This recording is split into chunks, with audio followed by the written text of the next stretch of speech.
سلام، وصفة جديدة وفيديو جديد على القناة. كيف ما كتشوفوا معايا اليوم غنوجدوا تحلية رائعة وراقية ولذيذة لذيذة بزاف. هاد التحلية لعشاق الشكلاط كتعجب الكبار وبالخصوص الصغار. بقاو معايا نشوفوا المقادير والطريقة.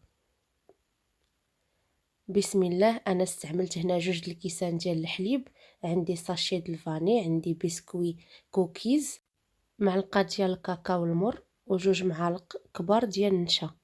عندي كذلك 3 المعالق ديال السكر سنيده، و50 غرام ديال الشكلاط. انا استعملت هنا لا مارك ايغبال فيها 72%.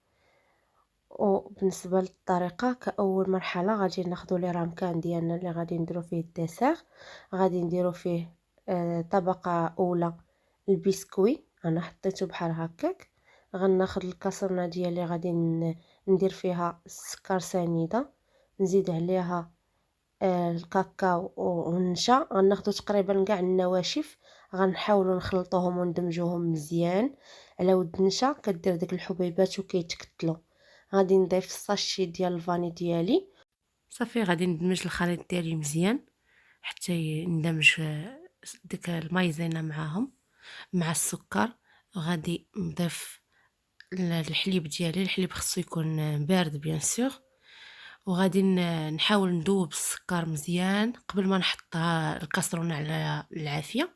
خاص يذوب داك السكر مزيان باش ما يتكتلش لينا في التحت. هنايا صافي من بعد كنبقى نخلط حتى كيبدا، ملي كنحس به بدا كيعقد كنضيف الشوكولا ديالي. بالنسبه للشكلاط انا استعملت ديال 72%، تقدروا تستعملوا 55% ديال الكاكاو ولا كالا علاش لا. بالنسبه للخليط ملي يعقد ما تسناوش ديريكتومون خويوه على لو بسكوي، حيت الا قصح غادي يمحنكم في الخدمه ديالو. صافي هنا كنخوي في لي فيرين ديالي الشوكولا. ابخي كنخليهم يرتاحوا شي شويه على ما ندخلهم للثلاجه. من بعد ملي كندخلهم للثلاجه وكيبردوا، بالنسبه للتزيين انا استعملت شويه د اللوز ايفيلي محمر، وكذلك شويه ديال البيستاش محمر. التزيين كيبقى اختياري، تقدري تزيني غير بالشوكولا غابي ولا هذوك لي بيبيت ديال الشوكولا، راه ما غاليينش بزاف. ولا نقدروا كاع نستعملوا هذاك البسكوي، ناخذوا شي 2 القطع ولا 3 ونحاولوا نهرمشوهم ونقدروا نزينوا بهم. المهم التزيين كيبقى اختياري على حساب الموجود ولا المتوفر في الدار. ليسونسيال ان هذيك التحليه كتجي رائعه وكيجي لوغو ديالها جد رائع، بحال المهم كيجي بحال اللي كتاكلي دانيت.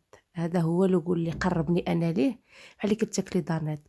هذا هو التكستور ديالها، كتكون عاقده وغيمون مع داك اللوز، ومع كيجي داك الكروكون رائع معاها. وكنتمنى تعجبكم الوصفه وديروا ابوني وديروا جيم للفيديو، وشكرا على المتابعه.